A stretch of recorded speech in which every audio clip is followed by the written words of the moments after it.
Taking advantage of the summer breeze, I was invited to the BIOBASE chemistry analyzer factory.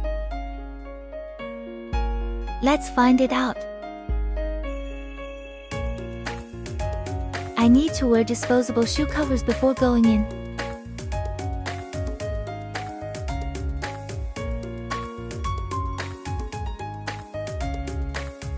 I saw a big KT board as soon as I entered.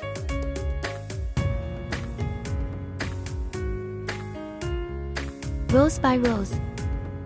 They are all chemistry analyzers of different models and sizes as far as we can see.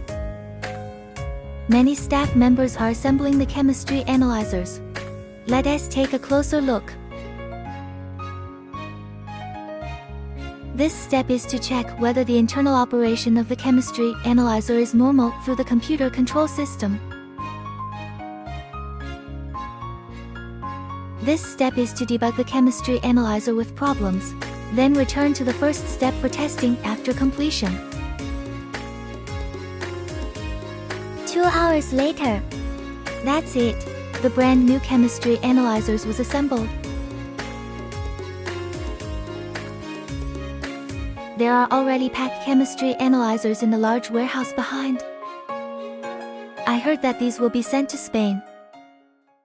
Don't miss our next vlog if you want to see the detailed content.